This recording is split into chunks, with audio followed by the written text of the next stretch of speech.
দশম শ্রেণীর ছাত্ররা আজ আবার তোমাদের সামনে উপস্থিত হচ্ছি। আমরা গত ক্লাসে আলোচনা করেছিলাম পাবলো নেরুদা রচিত অসুখী একজন কবিতাটি। পাবলো নেরুদা রচিত অসুখী একজন কবিতাটির প্রথম পাঠ আমরা আলোচনা করেছিলাম। আজকে আমাদের আলোচ্য বিষয় অসুখী একজন কবিতার দ্বিতীয় পাঠ, অর্থাৎ প্রথম দিন আমরা শেষ করতে পারিনি আলোচনাটা, আজকে সেটা আমরা শেষ করার চেষ্টা করছি। তাই আজকের আলোচনা পাবলো নেরুদা রচিত অসুখী একজন কবিতার দ্বিতীয় পাঠ। ছাত্রছাত্রীরা, তোমরা ইতিপূর্বেই জেনে গেছো যে অসুখী একজন এই যে কবিতাটি, সেটি তর্জমা করেছেন নবারুণ ভট্টাচার্য। তার বিদেশি ফুলে রক্তের ছিটে এই যে কাব্যগ্রন্থটি, এই কাব্যগ্রন্থটি থেকে আমাদের অসুখী একজন এই কবিতাটি নেওয়া হয়েছে। বিদেশি ফুলে রক্তের ছিটে, সেখান থেকে আমাদের এই কবিতাটা নেওয়া হয়েছে। আমি প্রথম দিন আলোচনা করেছিলাম যে আমি তাকে ছেড়ে দিলাম, সে অপেক্ষায় দাঁড়িয়ে রয়েছে। তারপর আমরা এগিয়ে গিয়েছিলাম, সে জানতো না আমি আর কখনো ফিরবো না। বৃষ্টিতে ধুয়ে দিল পায়ের দাগ। আর এই পর্যন্ত এসেছিলাম, একটার পর একটা পাথরের মতো, পর পর পাথরের মতো বছরগুলি নেমে এলো তার মাথার উপর। তোমাদের কিন্তু আমি বুঝিয়ে দিয়েছিলাম এখানে তার বলতে কার কথা বলা হচ্ছে। এখানে তার বলতে সেই মেয়েটি যে কথকের অপেক্ষায় প্রহর গুনছিল। কথক যাকে দরজায় দাঁড় করিয়ে, অপেক্ষায় দাঁড় করিয়ে রেখেছেন, সে মেয়েটি জানতো না যে তিনি আর কখনো ফিরবেন না।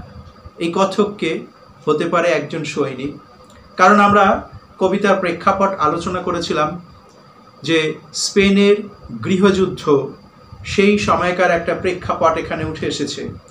যদিও কবিতাটি প্রকাশিত হয়েছে দ্য ভেগারিও, এই যে লা ভেগারিও, এই যে বইটি, গ্রন্থটি, সেই এক্সট্রা ভেগারিও গ্রন্থটির নাম স্প্যানিশ ভাষায় রচিত এক্সট্রা ভেগারিও 1957-58 সালে প্রকাশিত হয়, যার কবিতাটির নাম ছিল লা দেসদিচ্ছাদা।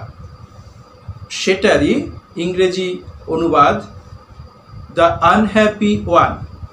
এবং সেখান থেকে আবার নবারুণ ভট্টাচার্য অসুখী একজন কবিতাটি তর্জমা করেছেন। এবং সেখানে আমরা কবিতার প্রেক্ষাপটে আলোচনা করেছিলাম যে স্পেনের গৃহযুদ্ধ, সেই রকম একটা পরিস্থিতি। একটা সময় কবিকেও কিন্তু তার প্রিয় জন্মভূমি ছেড়ে কাটাতে হয়েছে অনেক দিন। 1946 থেকে 1949 এই সময় তাকে আত্মগোপন করে থাকতে হয়েছিল। তো কাজেই মাকে ছেড়ে থাকার যন্ত্রণা একজন সৈনিক তিনি জানেন, একজন দেশপ্রেমিক তিনি জানেন। আবার সেই সৈনিক বা সেই দেশপ্রেমিক বা সেই সন্তানকে ছেড়ে থাকার যন্ত্রণা প্রিয় জন যারা, আপনজন যারা, তারাও কিন্তু মর্মে মর্মে অনুভব করেন, যেটা আমরা এই কবিতার মধ্যে দেখতে পেয়েছি। সে অপেক্ষা করে আছে, দিনের পর দিন চলে যাচ্ছে।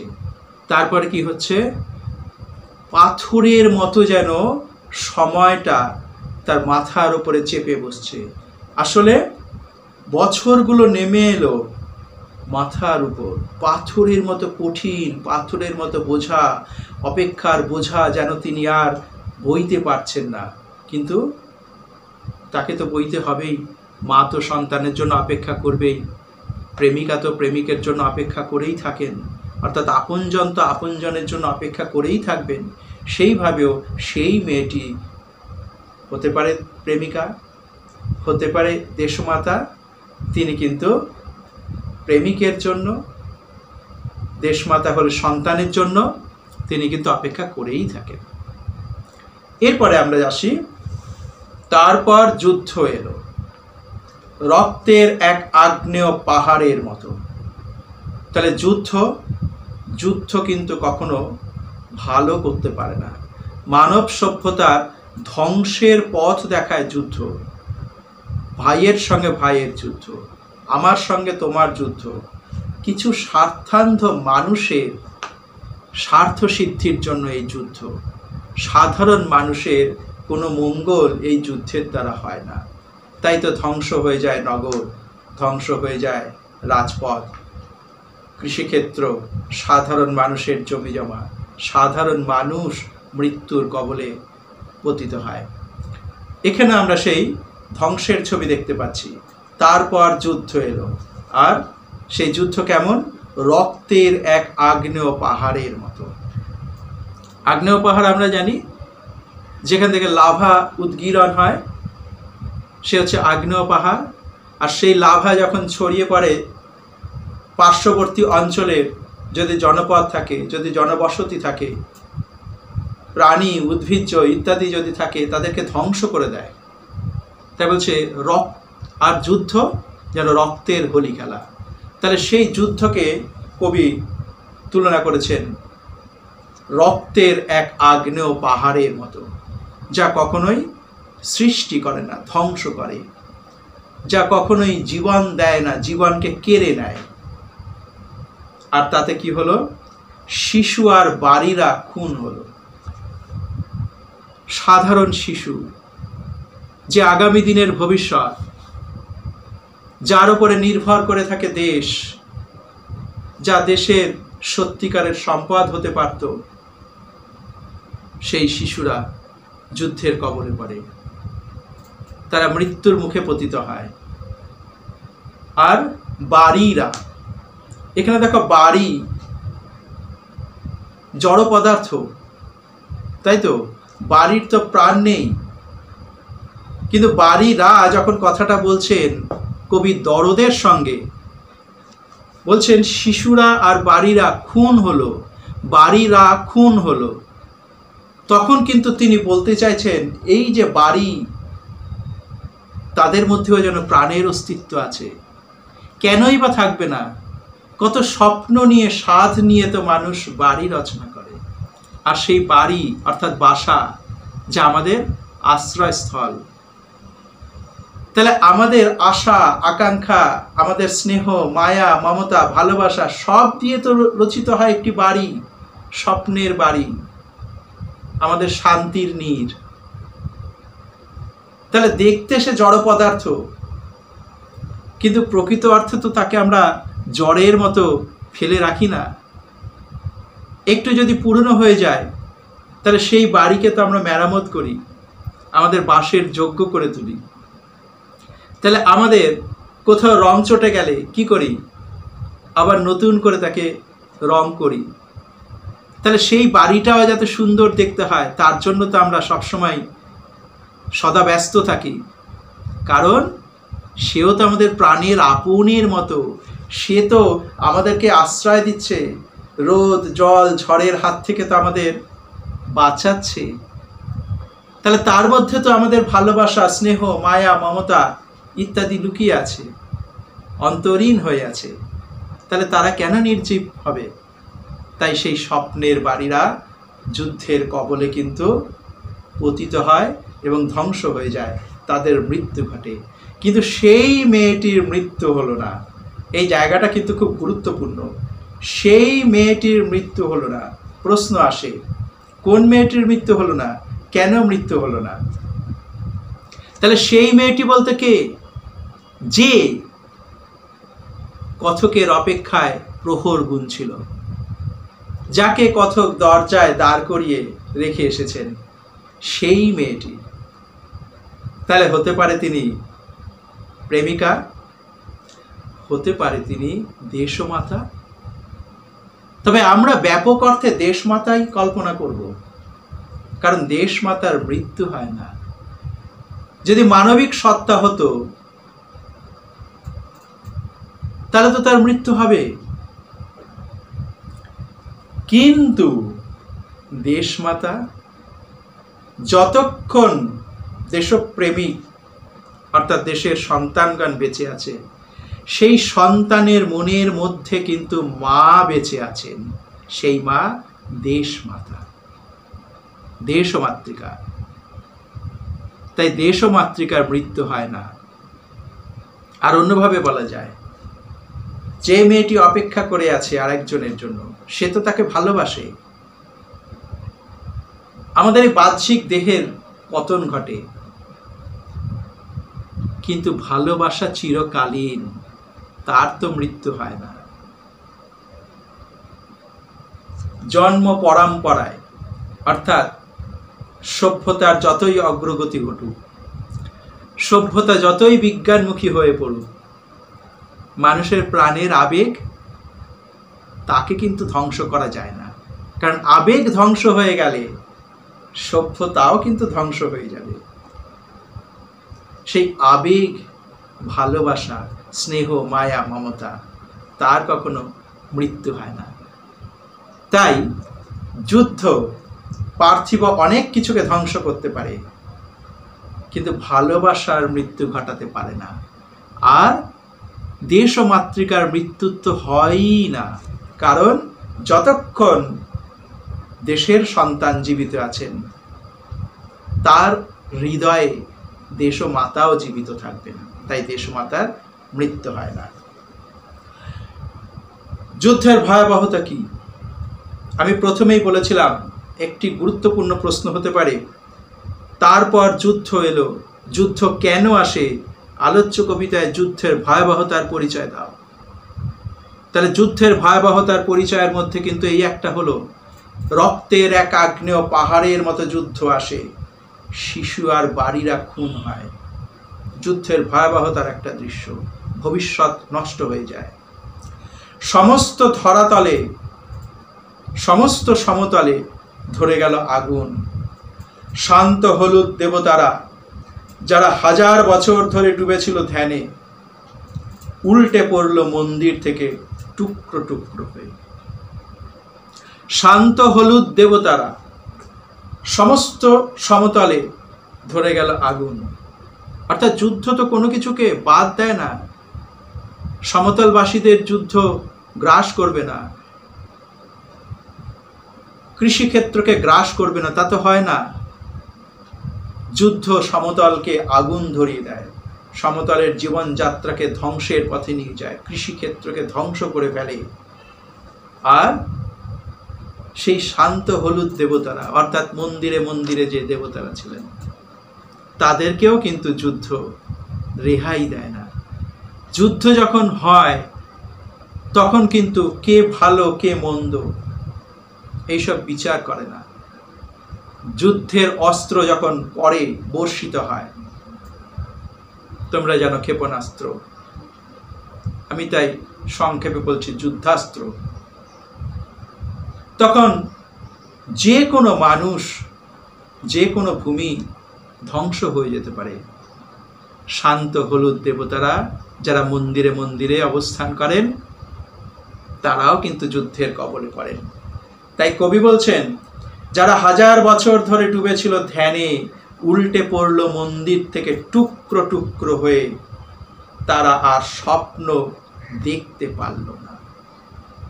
তাহলে দেখো, মন্দিরে মন্দিরে ধ্বংস হয়ে গেল দেবতারা। মানুষের বিশ্বাস, এক শ্রেণীর মানুষের বিশ্বাস, দেবতার তো মৃত্যু হয় না।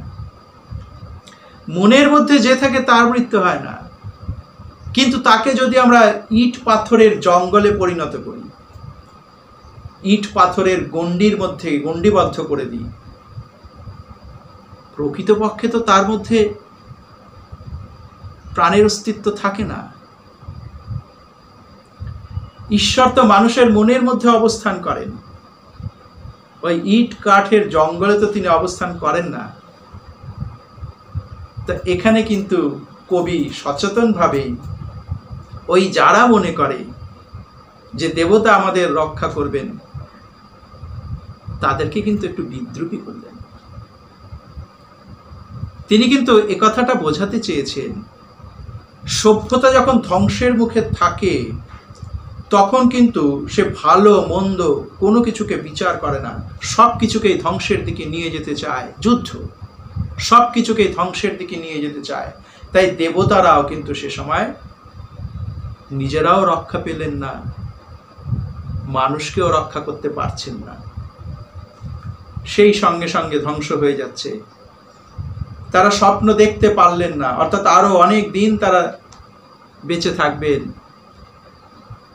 সেই স্বপ্ন তারা নিজেরাও দেখতে পারলেন না, আবার মানুষকেও কিন্তু দেখাতে পারছেন না।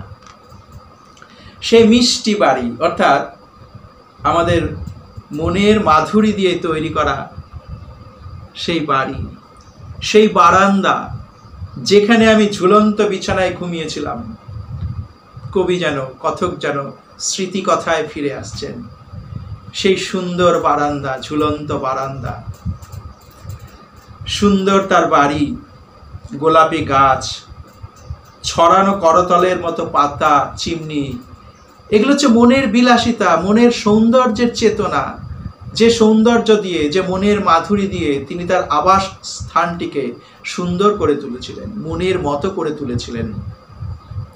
সৃষ্টি সুধা রসে যাকে স্নাত করিয়েছিলেন, সব কিছু কিন্তু যুদ্ধ কেড়ে নেয়, সব কিছু যুদ্ধের তাণ্ডবে, যুদ্ধের ভয়াবহতায় বলি হয়ে যায়, ধ্বংস হয়ে যায়, কোনো কিছুই কিন্তু পড়ে থাকে না। চিমনি, প্রাচীন জল তরঙ্গ সব চূর্ণ হয়ে গেল, জ্বলে গেল আগুনে। যুদ্ধের এই বিভৎস রূপ আমরা কিন্তু যুগে যুগে দেখেছি। আলোচ্য কবিতার কথকও কিন্তু সে কথাই বলছেন। কবির বর্ণনাতে তাই বারবার এখানে যুদ্ধের ভয়াবহতার কথা বেরিয়ে আসছে। সব চূর্ণ হয়ে গেল, জ্বলে গেল আগুনে, অর্থাৎ যুদ্ধ ছারখার করে দিল। মানব সভ্যতা ধ্বংসের দিকে নিয়ে যায় এই যুদ্ধ। মানুষের আশা, আকাঙ্ক্ষা, স্বপ্ন, যা তিলে তিলে মানুষ গড়ে তোলে, সব কিছু কিন্তু যুদ্ধের কবলে পতিত হয় এবং যুদ্ধ সব কিছুকে ধ্বংস করে দেয়। তাহলে এটাই হচ্ছে যুদ্ধের ভয়াবহতার দিক, যেটা আমি বলেছিলাম। তারপর যুদ্ধ এলো। যুদ্ধ কেন আসে, অর্থাৎ যুদ্ধ কেন হয়, এবং আলোচ্য কবিতায় যুদ্ধের ভয়াবহতা কিভাবে প্রকাশিত হয়েছে। তাহলে এই জায়গাগুলোই কিন্তু আমাদেরকে বলতে হবে যে রক্তের আগ্নেয় পাহাড়ের মতো যুদ্ধ আসে, তারপর ধীরে ধীরে সে সব কিছুকে ধ্বংস করতে থাকে। তাই কবি বলছেন সব চূর্ণ হয়ে গেল, জ্বলে গেল আগুনে। যেখানে ছিল শহর, সেখানে ছড়িয়ে রইল কাঠ কয়লা, জিনিসপত্র পুড়ে ছাই হয়ে গেছে। দোমরানো লোহা, মৃত পাথরের মূর্তির বিভৎস মাথা। পাথরের মূর্তিগুলি তা দেবতার মূর্তিও হতে পারে। মহান মানুষকে স্ট্যাচু করে আমরা রাখি, পাথরের মূর্তি বানিয়ে রাখি স্মরণীয় করে রাখার জন্য, কিন্তু যুদ্ধের কবলে তারা সব ধ্বংস হয়ে গেল। এদিকে সেদিকে ছড়িয়ে রয়েছে পাথরের মূর্তিগুলো, আর সেই ভাঙা মূর্তিগুলো নিশ্চয়ই দেখতে খুব একটা ভালো লাগবে না। তাই বলছেন কবি যে বিভৎস পাথরের মূর্তির বিভৎস মাথা, আর কি রক্তের একটা কালো দাগ। রক্ত ঝরেছে অনেক, সেই রক্ত যখন শুকিয়ে যায়, মাটিতে পড়ে শুকিয়ে যায় কয়েকদিনের মধ্যেই বা কয়েক ঘন্টার মধ্যেই, তখন দেখবে কালো হয়ে থাকে। একটা বিভৎসতার প্রতীক ওই রক্তের একটা কালো দাগ, এটা হচ্ছে বিভৎসতার প্রতীক, ধ্বংসের প্রতীক।